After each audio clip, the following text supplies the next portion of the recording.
তাড়াতাড়ি কুঁজো থেকে জল গড়িয়ে নিয়ে খোকাকে বুকের ওপর তুলে কাদম্বিনী তাকে জল খাওয়ালো।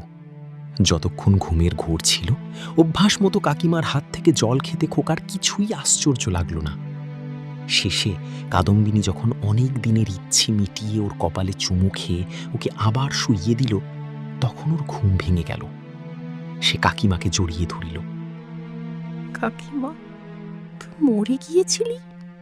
হ্যাঁ খোকা। আবার তুই খোকার কাছে ফিরে এসেছিস, আর তুই মরে যাবি না? এর উত্তর দেওয়ার আগেই একটা গোলমাল বাঁধল। ঝি এক বাটি সাগু হাতে নিয়ে ঘরে ঢুকেছিল, হঠাৎ বাটি ফেলে মা গো! চিৎকার শুনে তাস ফেলে গিন্নি ছুটে এলেন। ঘরে ঢুকেই তিনি একেবারে কাঠের মতো হয়ে গেলেন, পালাতেও পারলেন না। এই সব কাণ্ড দেখে খোকার মনেও ভয় ঢুকে গেল। সে কেঁদে বলে উঠল, কাকিমা, তুই যা, তুই চলে যা। আপনারা শুনছেন গল্প রহস্য রোমাঞ্চ, রবীন্দ্রনাথ ঠাকুরের ১৬৫তম জন্মদিন উপলক্ষে আমাদের এই নিবেদন। আজকের গল্প রবীন্দ্রনাথ ঠাকুরের লেখা জীবিত ও মৃত। এই গল্পটি প্রথম প্রকাশিত হয় ১৮৯২ সালে। শুরু হচ্ছে আজকের গল্প।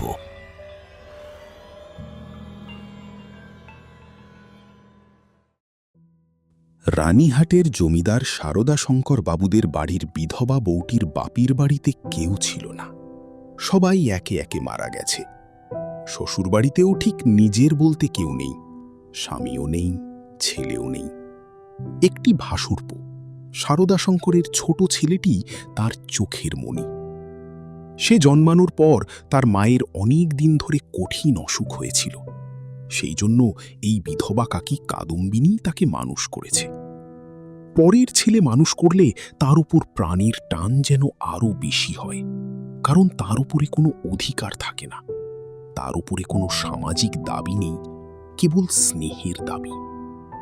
কিন্তু কেবলমাত্র স্নেহ সমাজের সামনে নিজের দাবি কোনো দলিল দিয়ে প্রমাণ করতে পারে না, এবং চায়ও না। কেবল অনিশ্চিত প্রাণীর ধনটিকে দ্বিগুণ ব্যাকুলতার সাথে ভালোবাসে। বিধবার সমস্ত জমানো ভালোবাসা এই ছেলেটির ওপর ঢেলে দিয়ে একদিন শ্রাবণের রাতে কাদম্বিনীর হঠাৎ মৃত্যু হল।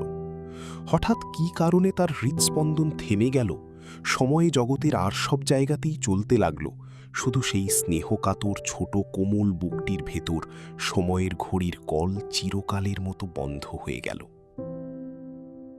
পাছে পুলিশের উপদ্রব ঘটে, এই জন্য বেশি ধুমধাম না করে জমিদারের ৪ জন ব্রাহ্মণ কর্মচারী দেরি না করে মৃতদেহ পোড়াতে নিয়ে গেল। রানীহাটের শ্মশান লোকালয় থেকে অনেক দূরে, পুকুরের ধারে একটা কোড়ে ঘর, আর তার কাছেই একটা বিশাল বট গাছ। বড় মাঠে আর কোথাও কিছু নেই। আগে এইখান দিয়ে নদী বইত, এখন নদী একেবারে শুকিয়ে গেছে।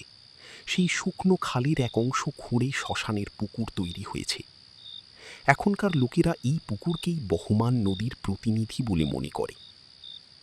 মৃতদেহ কুড়ে ঘরের মধ্যে রেখে চিতার কাঠ আসার অপেক্ষায় ৪ জন বসে রইল।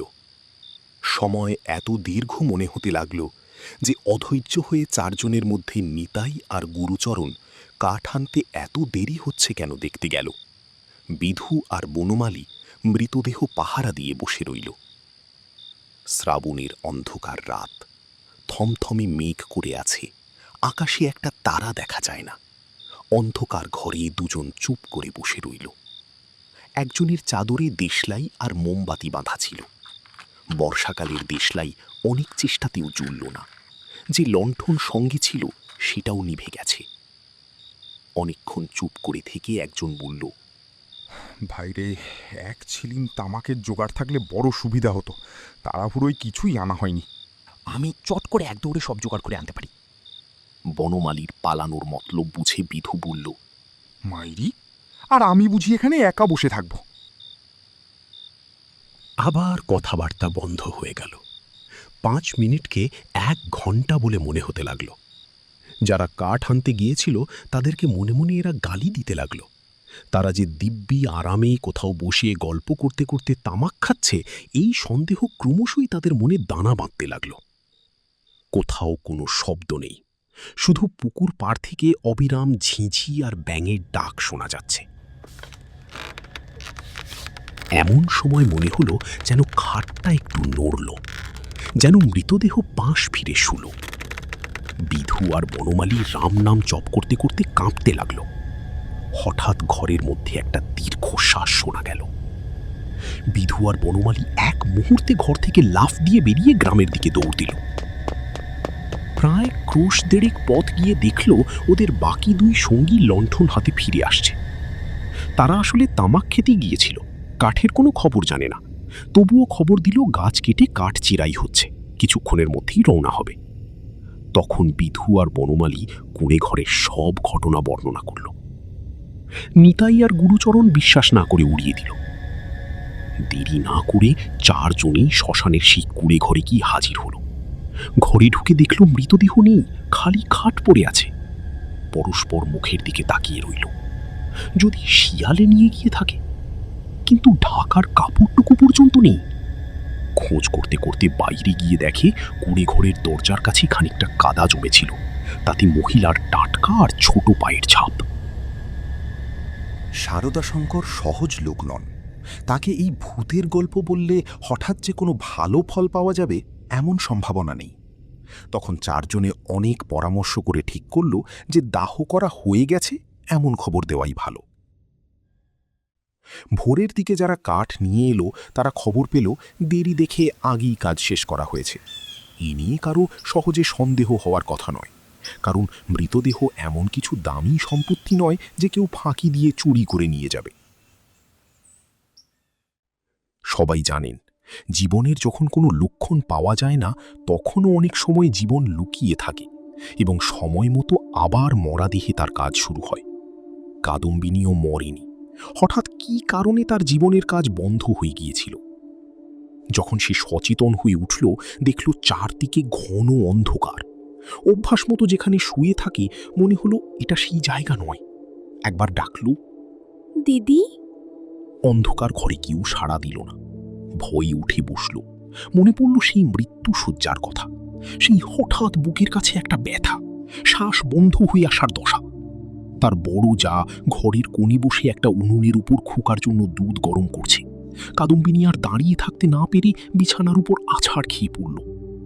বুঝে আসা গলায় বলল, দিদি, একবার খোকাকে এনে দাও, আমার প্রাণ কেমন করছে। তারপর সব কালো হয়ে এলো, যেন একটা লেখা খাতার উপর দোয়াত শুদ্ধ কালি গড়িয়ে পড়ল। কাদম্বিনীর সব স্মৃতি আর চেতনা, পৃথিবীর সব অক্ষর এক মুহূর্তে একাকার হয়ে গেল। খোকা তাকে শেষ বাড়ির মতো তার সেই মিষ্টি ভালোবাসার সুরে কাকিমা বলে ডেকেছিল কিনা, মরণযাত্রার সময় চেনা পৃথিবী থেকে এই শেষ স্নেহের সম্বলটুকু সাথে এনেছিল কিনা, বিধবার তাও মনে পড়ে না। প্রথমে মনে হলো জমপুরি বুঝি এই রকমই, চিরকাল নির্জন আর অন্ধকার। সেখানে কিছুই দেখার নেই, শোনার নেই, কাজ করার নেই, কেবল সারা জীবন এই রকম জেগে উঠে বসে থাকতে হবে। তারপর যখন খোলা দরজা দিয়ে হঠাৎ একটা ঠান্ডা বৃষ্টির বাতাস দিল এবং বর্ষার ব্যাঙের ডাক কানে এলো, তখন এক মুহূর্তে তার এই ছোট জীবনের সব বর্ষার স্মৃতি জমাট বেঁধে মনে পড়ল। একবার বিদ্যুৎ চমকে উঠল। সামনে পুকুর, বটগাছ, বিশাল মাঠ আর দূরের গাছপালা এক পলকে চোখে পড়ল। প্রথমে মনে হলো বাড়ি ফিরে যেতে হবে, কিন্তু তখনই ভাবল, আমি তো বেঁচে নেই, আমাকে বাড়িতে নিবি কেন? সেখানে গেলে যে অমঙ্গল হবে। জ্যান্ত মানুষের জগৎ থেকে আমি যে নির্বাসিত হয়ে এসেছি, আমি যে নিজেরই প্রেতাত্মা। তা যদি না হবে, তবে সেই মাঝরাতে সারদা শঙ্করের সুরক্ষিত অন্দরমহল থেকে এই দুর্গম শ্মশানে এলো কি করে? সে জানল, আমি পৃথিবীর সমাজ সংসারের আর কেউ নই। আমি অত্যন্ত ভীষণ অমঙ্গলকারিণী। আমি আমার নিজেরই প্রেতাত্মা। এই কথা মনে হতেই তার মনে হলো তার চারপাশ থেকে জগতের সব নিয়মকানুনের বাঁধন যেন ছিঁড়ে গেছে। যেন তার এক অদ্ভুত শক্তি, অসীম স্বাধীনতা, যেখানে খুশি যেতে পারে। এই অভূতপূর্ব নতুন ভাবে পাগলের মতো হয়ে হঠাৎ একটা দমকা বাতাসের মতো ঘর থেকে বেরিয়ে অন্ধকার শ্মশানের উপর দিয়ে চলতে লাগল। চলতে চলতে পা ক্লান্ত আর শরীর দুর্বল হয়ে আসতে লাগল। মাঠের পর মাঠ আর শেষ হয় না। যখন ভোরের আলো অল্প অল্প দেখা দিয়েছে, তখন কাছেই লোকালয়ের বাঁশঝাড় থেকে দু একটা পাখির ডাক শোনা গেল। তখন ওর কেমন ভয় করতে লাগলো। যতক্ষণ মাঠে ছিল, শ্মশানে ছিল, শ্রাবণের রাতের অন্ধকারের মধ্যে ছিল, ততক্ষণ সে যেন নির্ভয়ে ছিল। দিনের আলোয় লোকালয় ওর কাছে খুব ভয়ঙ্কর জায়গা বলে মনে হলো। মানুষ ভূতকে ভয় পায়, ভূতও মানুষকে ভয় পায়। মৃত্যু নদীর দুই পাড়ে দুজনের বাস। কাপড়ে কাদা মেখে অদ্ভুত ঘোরের বসে আর রাত জেগে পাগলের মতো হয়ে কাদম্বিনীর যেমন চেহারা হয়েছিল, তাতে মানুষ তাকে দেখে ভয় পেতে পারত। ভাগ্য ভালো যে একজন পথিক ভদ্রলোক তাকে সবার আগে এই অবস্থায় দেখতে পান। মা, তোমাকে ভদ্রঘরের বউ বলে মনে হচ্ছে। তুমি এই অবস্থায় একা পথে কোথায় চলেছ? কাদম্বিনী প্রথমে কোনো উত্তর না দিয়ে তাকিয়ে রইল।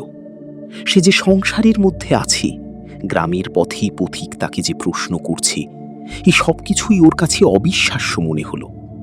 পথিক তাকে আবার বললেন, চলো মা, আমি তোমাকে ঘরে পৌঁছে দিই।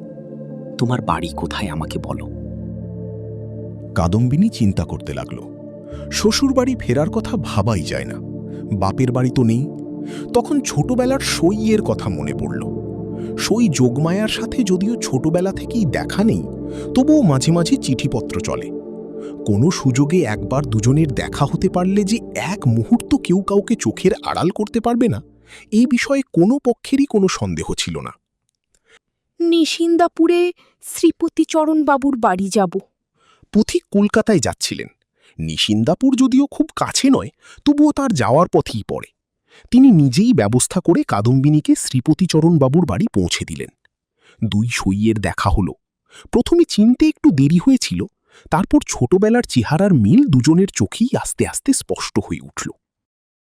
ও মা, আমার কি ভাগ্য! তোমার দেখা পাবো এমন তো আমার মনেই ছিল না। কিন্তু ভাই, তুমি এলে কি করে?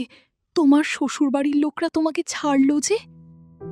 কাদম্বিনী প্রথমে কোনো উত্তর দিল না। তার স্থির নির্নিমেষ দৃষ্টি যোগমায়ার মুখের উপর পড়ে রইল। সেই দৃষ্টির অর্থ বোঝা কঠিন। অবশেষে অতি কষ্টে, অতি ধীর গলায় সে উত্তর দিল, ভাই, শ্বশুরবাড়ির কথা আমাকে জিজ্ঞেস করো না। আমাকে দাসীর মতো বাড়ির এক কোণে জায়গা দিও, আমি তোমাদের কাজ করে দেব। ও মা, সে কি কথা? দাসীর মতো থাকবে কেন? তুমি আমার সই, তুমি আমার... এমন সময় শ্রীপতি ঘরে ঢুকল। কাদম্বিনী কিছুক্ষণ তার মুখের দিকে তাকিয়ে ধীরে ধীরে ঘর থেকে বেরিয়ে গেল। মাথায় কাপড় দেওয়া বা কোনো রকমের লজ্জা বা সম্মানের লক্ষণ দেখা গেল না। কাদম্বিনী সইয়ের বাড়িতে এলো ঠিকই, কিন্তু সইয়ের সঙ্গে মিশতে পারল না। মাঝে মৃত্যুর ব্যবধান। কাদম্বিনী যোগমায়ার মুখের দিকে তাকায় আর ভাবে, ও যেন স্নেহ, মমতা আর সব দায়িত্ব নিয়ে পৃথিবীর মানুষ, আর আমি যেন শূন্য ছায়া। ও যেন অস্তিত্বের দেশে, আর আমি যেন অনন্তের মধ্যে। যোগমায়ারও কেমন কেমন লাগল। মেয়েরা রহস্য সহ্য করতে পারে না, কারণ অনিশ্চিত কিছু নিয়ে কবিতা লেখা যায়, কিন্তু ঘরকন্যা করা যায় না। কাদম্বিনী যতই অবুদ্ধ হয়ে উঠল, যোগমায়া তার ওপর ততই রাগ করতে লাগল। এ কি আপদ ঘাড়ের ওপর চাপল! আবার আরেক বিপদ। কাদম্বিনী নিজেই নিজেকে ভয় পায়। যাদের ভূতের ভয় আছে তারা নিজের পেছনের দিকটাকে ভয় পায়, কিন্তু কাদম্বিনীর নিজের ভেতরেই সবচেয়ে বেশি ভয়। বাইরে তার ভয় নেই। এই জন্য নির্জন দুপুরে সে একা ঘরে চিৎকার করে উঠত, আর সন্ধ্যায় প্রদীপের আলোয় নিজের ছায়া দেখলে তার গা ছমছম করতে থাকত। একদিন মাঝরাতে কাদম্বিনী নিজের শোবার ঘর থেকে কেঁদে বেরিয়ে একেবারে যোগমায়ার ঘরের দরজায় এসে আছাড় খেয়ে পড়ল। কাতর স্বরে বলল, দিদি, দিদি, তোমার দুটি পাই পড়ি গো, আমায় একা ফেলে রেখো না। যোগমায়ার যেমন ভয়ও লাগলো তেমনি রাগও হলো। দয়ালু শ্রীপতি অনেক চেষ্টায় তাকে শান্ত করে পাশের ঘরে থাকার জায়গা দিল। পরদিন অসময়ে অন্দরমহলে শ্রীপতির ডাক পড়ল। যোগমায়া তাকে দেখেই তর্জন গর্জন শুরু করল। হ্যাঁ গা, তুমি কেমন ধারা লোক! একজন মেয়ে মানুষ নিজের শ্বশুর বাড়ি ছেড়ে তোমার ঘরে এসে আস্তানা নিল, মাসখানেক হয়ে গেল, তবুও যাওয়ার নাম করে না। আর তোমার মুখে যে একটি আপত্তির কথাও শুনি না। তোমার মনের ভাবটা কি বুঝিয়ে বলো দেখি। তোমরা পুরুষ মানুষ এমনি জাতি বটে। আসলে সাধারণ মেয়েদের ওপর পুরুষ মানুষের একটা বিচারহীন পক্ষপাত থাকে এবং সেজন্য মেয়েরাই তাদের বেশি দোষী করে। অসহায় সুন্দরী কাদম্বিনীর প্রতি শ্রীপতির দয়া যে একটু বেশিই ছিল তার প্রমাণ তার ব্যবহারে পাওয়া যেত। তিনি মনে করতেন নিশ্চয়ই শ্বশুরবাড়ির লোকরা এই নিঃসন্তান বিধবার প্রতি অন্যায় অত্যাচার করত, তাই সে আমার আশ্রয় নিয়েছে। এই ভেবে তিনি কোনো খোঁজ খবর নিতে চাননি। তখন তার স্ত্রী তার অসাড় কর্তব্যবুদ্ধিতে নানাভাবে নাড়া দিতে লাগল। কাদম্বিনীর শ্বশুরবাড়িতে খবর দেওয়া যে তার ঘরের শান্তি রক্ষার জন্য একান্ত জরুরি, সেটা তিনি বুঝতে পারলেন। শেষে ঠিক করলেন রানীহাটে তিনি নিজে গিয়ে খোঁজ নেবেন। শ্রীপতি তো গেলেন, এদিকে যোগমায়া এসে কাদম্বিনীকে স্পষ্ট ভাষায় জানালো, সই, এখানে তোমার আর থাকা ভালো দেখাচ্ছে না। লোকে বলবে কি? যোগমায়ার কথা শুনে কাদম্বিনী তিলমাত্র বিচলিত হল না। সে অত্যন্ত গম্ভীরভাবে যোগমায়ার মুখের দিকে তাকিয়ে শুধু একটা কথাই বলল, লোকের সঙ্গে আমার সম্পর্ক কি? এমন অদ্ভুত কথা শুনে যোগমায়া এক মুহূর্ত অবাক হয়ে গেল। পরক্ষণেই তার মনে বিরক্তি দেখা গেল। সে একটু রেগে বলল, তোমার না থাকুক, আমাদের তো আছে। আমরা পরের ঘরের বউকে কি বলে আটকে রাখবো? আমার শ্বশুর বাড়ি কোথায়? আমি কি তোমাদের কেউ? আমি কি এই পৃথিবীর? তোমরা হাসছো, কাঁদছো, ভালোবাসছো, সবাই নিজের নিজের কাজ নিয়ে আছো। আমি তো শুধু তাকিয়ে আছি। তোমরা মানুষ আর আমি ছায়া। বুঝতে পারি না ভগবান আমাকে তোমাদের এই সংসারের মাঝখানে কেন রেখেছেন। তোমরাও ভয় পাও পাছে তোমাদের হাসি খেলার মধ্যে আমি অমঙ্গল আনি। আমিও বুঝে উঠতে পারি না তোমাদের সাথে আমার কি সম্পর্ক।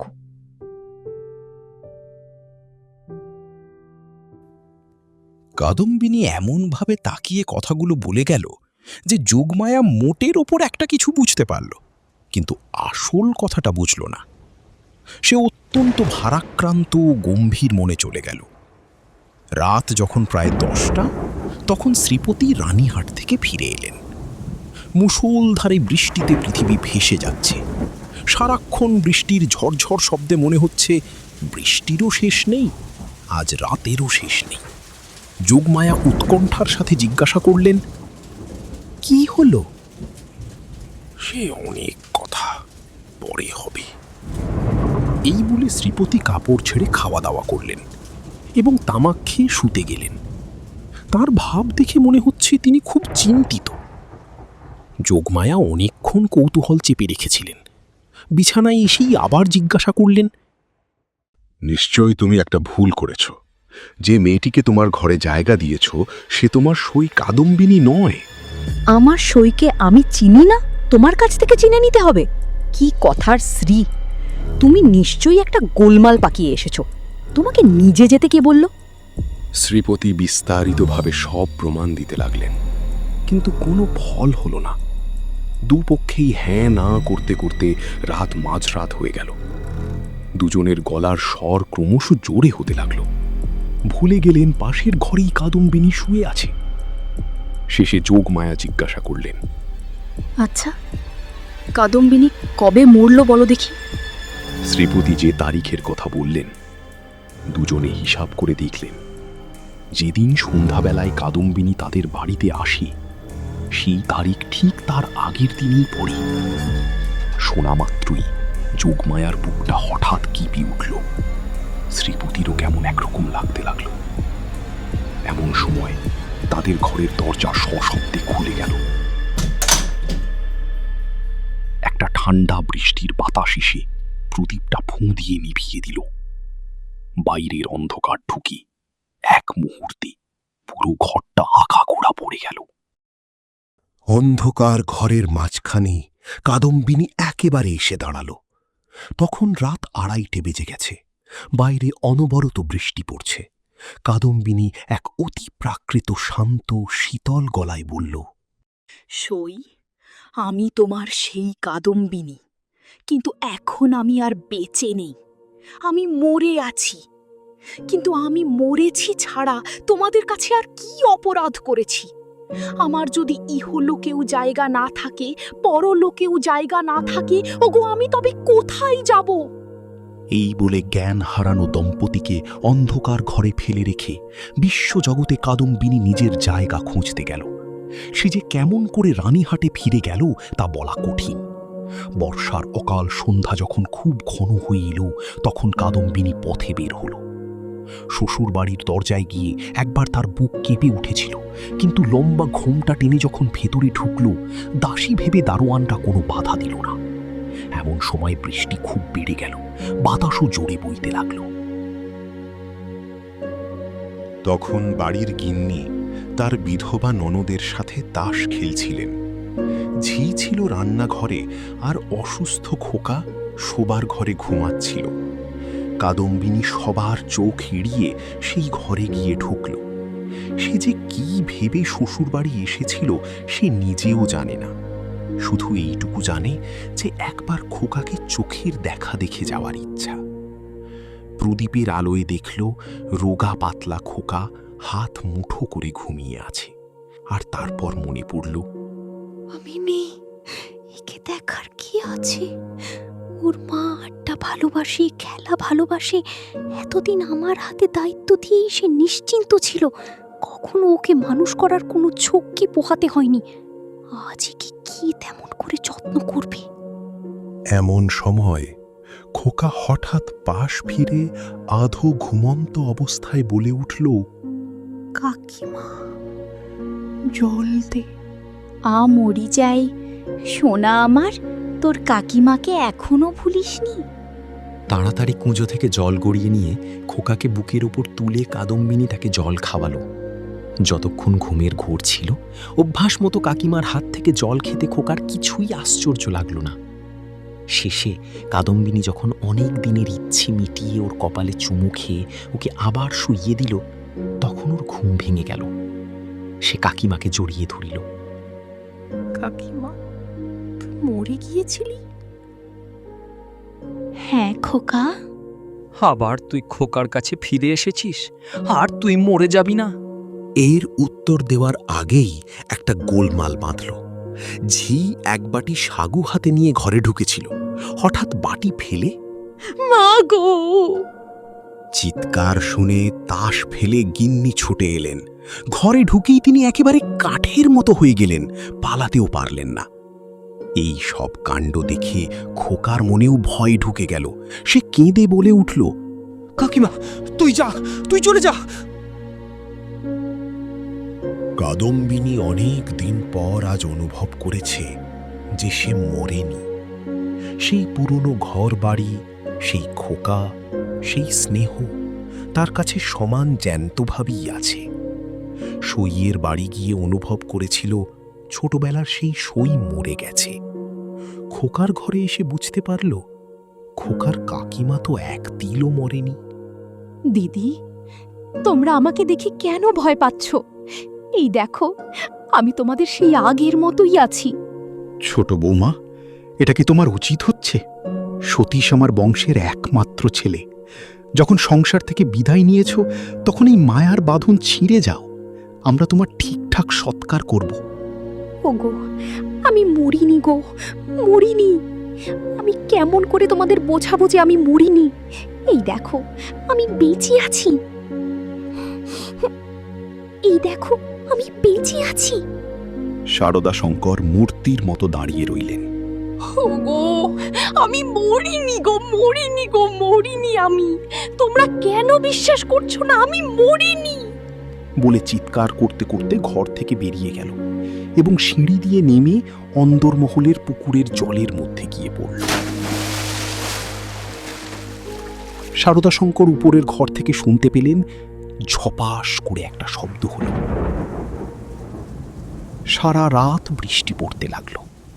তার পরদিন সকালেও বৃষ্টি পড়ছে, দুপুরেও বৃষ্টির বিরাম নেই। কাদম্বিনী মরে প্রমাণ করল যে সে মরেনি। এরকম আরও গল্প শুনতে হলে সাবস্ক্রাইব করুন আমাদের চ্যানেল।